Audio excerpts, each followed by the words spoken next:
Jacksonville Jaguars fans, welcome into Duval Daily, presented by GenJag.com. I'm Jordan DeLugo. Thanks so much for being here Tuesday, April 8th.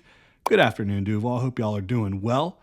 Hopefully everyone has gotten some rest after what was, for all the Gator fans out there, a very eventful evening.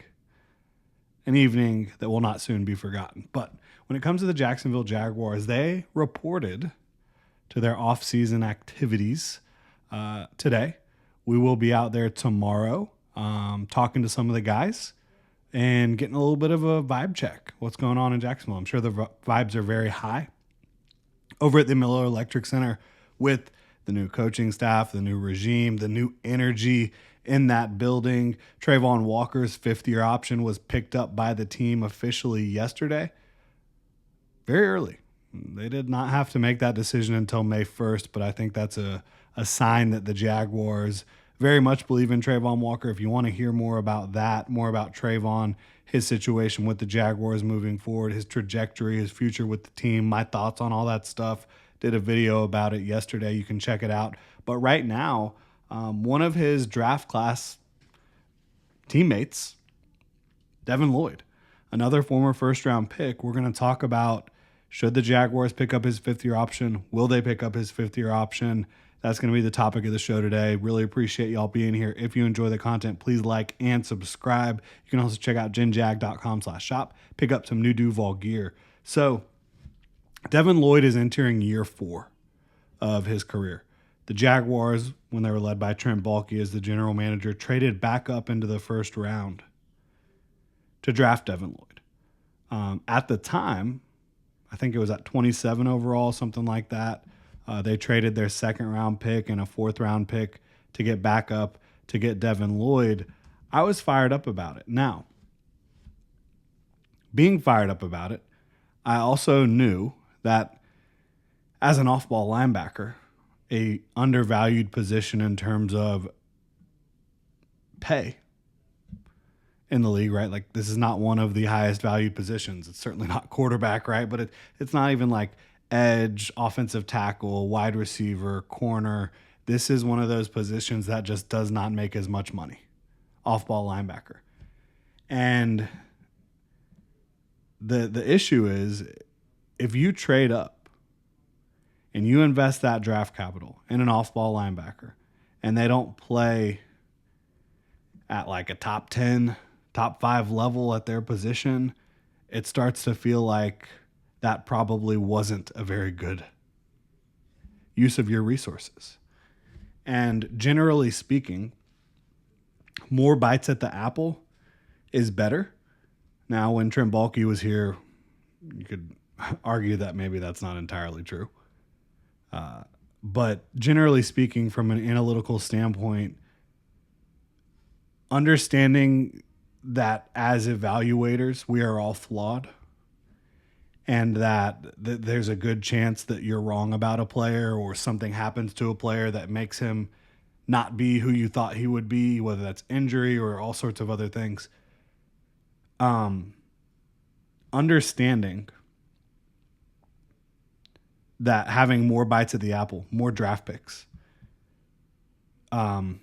is usually going to be the best way to proceed, I think is critical in this modern NFL. And if you're going to trade up for a player, you better hit on them, especially if they're at a devalued position. And so far, like, has Devin Lloyd been a bona fide hit? I think it's tough to say, honestly. I think there's clearly been signs of Devin Lloyd being that type of guy.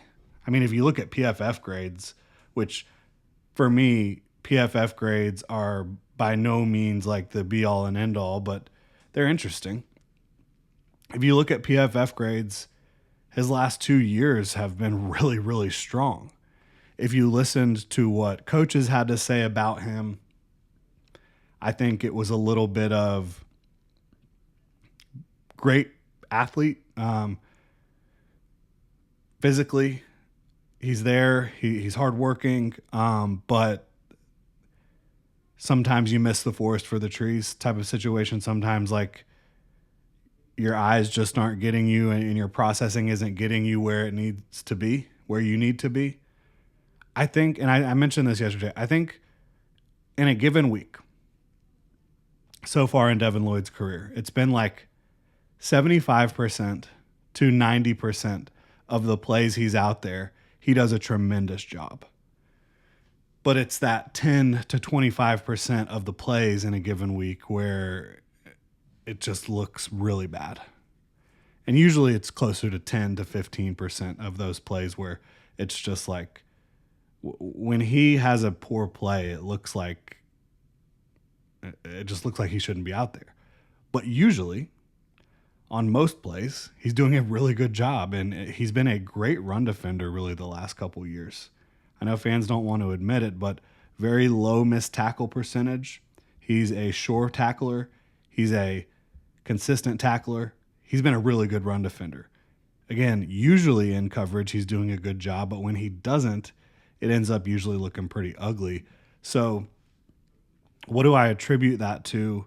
I know the coaches talk about processing. I think last year he put on too much weight. I think the entire Jaguars defense was kind of tasked with putting on a lot of weight. As much muscle and mass as they could possibly put on. I think you look across the board, guys were playing bigger than they ever had. Josh Hines-Allen, Devin Lloyd, Andre Sisco. I don't think guys looked as fluid athletically as they normally do. Hopefully that changes this year. I think that, you've seen strength and conditioning coach turnover. There's going to be, a new leader of the kind of training, strength and conditioning, all that stuff. And B, Nielsen's not here, and I think Nielsen was probably part of wanting those guys to get as big as they could. So I think you just want guys to be able to perform at their peak physically, and that doesn't necessarily mean being as big as you can be.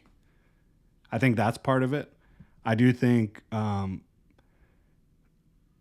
defensive coaching has not been the best, right? So far in his career, he's been through two different coordinators who've both been fired, who neither of them is a defensive coordinator right now.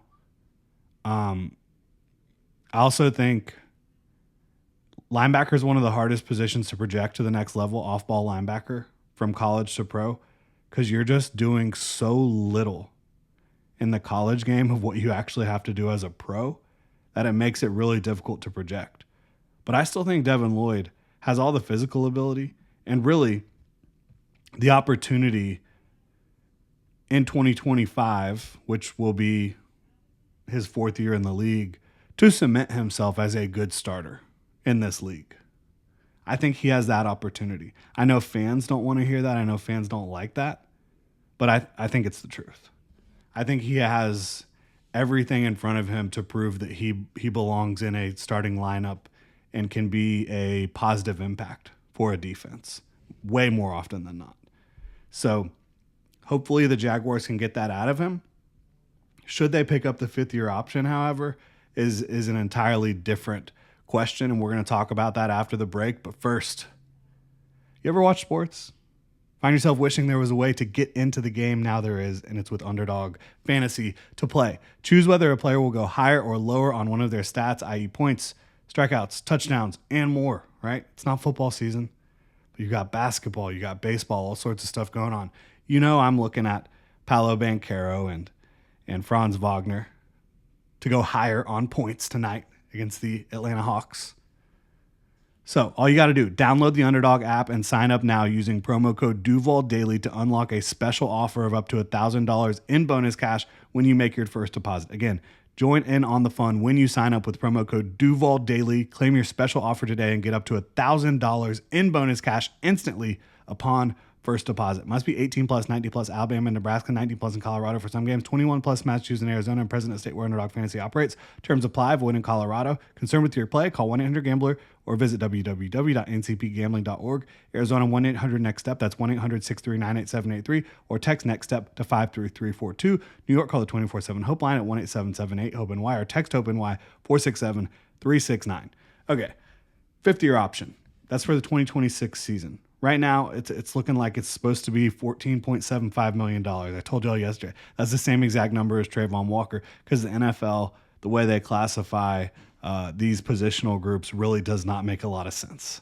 So Trayvon Walker at 14.75 and Devin Lloyd also supposed to be at 14.75. The Jaguars have until May 1st to make this decision. If you're going to glean what the Rams have done over the years at the off-ball linebacker position, they haven't valued it super highly. I think the biggest investment they really made at the position was drafting Ernest Jones, I think, in the 3rd round a few years back, but then they ended up trading him away anyways. I don't know how James Gladstone is going to view the off-ball linebacker position. I also don't know how this organization is going to view Devin Lloyd specifically. I do know he got his number back. Agent Zero once again, as Gabe Davis shifts to 13, which is the number he wore before. Devin Lloyd is going to be wearing 0, which is what he wore in college at Utah. And, he was a star in college. Early on in his rookie year, he was having a hell of a time. He was getting his hands on the football consistently, looking like the guy you thought you were drafting, and then you kind of hit a rookie wall, and then it's been some ups and downs since then. Obviously, not very good defenses around him overall, but that's neither here nor there at this point. We don't know how the Jaguars will view Devin Lloyd, how they will evaluate what he can bring to the football team, and how they will evaluate and value the off-ball linebacker position. We do know the Jaguars have Ventrell Miller on their roster, who's younger, will be cheaper. They also have Foye Oluokun, who is older and more expensive. And Foye Oluokun is a really interesting contract situation. I think he is a guy you want to keep around as long as you can have him. One of the cool things about having a veteran off-ball linebacker that's getting paid close to the top of the market is that market's not that expensive, right? It's not super expensive to pay a Foye Oluokun. Even though he's one of the highest paid off-ball linebackers, his cap number in 2025 is only $11.4 million. The highest cap hit on his contract is in 2026 at $16.584 million. What's interesting is if he's 30 years old as well. If the Jaguars want to get cheaper at off-ball linebacker simply because they don't think that they need to pay big money at that position, they'd rather allocate their resources elsewhere. Oluokun's contract isn't super friendly to move on from following the 2025 season. $13 million in dead money and basically $3.4 million in cap savings pre-June 1. Now, post-June 1, it becomes $10 million in cap savings, and that could make sense, but you've also got a couple other guys who make more sense as post-June 1 cuts in Eric Armstead, which plays a more valuable position when you look at the money of it all. Eric Armstead plays a more valuable position. You've also got Gabe Davis, who I think is definitely going to be a cap cut following the 2025 season, whether that's pre or post June 1, probably post June 1. All 3 of those contracts make more sense as post June 1 cuts, but teams only get 2 post June 1 cuts. So you can't do all 3 of those, and I don't think that they should want to. I think they should want to keep around Foye Oluokun, just to be clear, but the question is not whether I think Foye Oluokun should be kept around or Devin Lloyd should be kept around. It's what they think. And we just simply don't know. There has not been a lot of indication about what the Jaguars think about their linebackers. Could they see what Ventrell Miller has done and has the potential to do as a blitzer, as a downhill thumper, and say, we can pay him on a rookie deal as a day 3 pick and not worry about Devin Lloyd? Maybe. They might view it that way. Can they say, hey, we'd feel good about drafting a linebacker on day 3, pairing him up with Ventrell, and getting way cheaper, moving on from Devin and Foye? Maybe. That's what's tough about it. We just don't know what they think. What I think is that Devin Lloyd should be on the team through the 2025 season for sure. I think he has an opportunity to earn a nice contract, but I think he should have to go earn it, basically, whether that's here in Jacksonville or elsewhere. I would like it if he had a big-time year in 2025 to keep him around, because I've just always been a fan of his game, and I'd like to see him stick around in Jacksonville, especially if he's playing his best football. Foye Oluokun is a great leader. I think that's an intangibly rich guy right there. You want to talk about intangibly rich?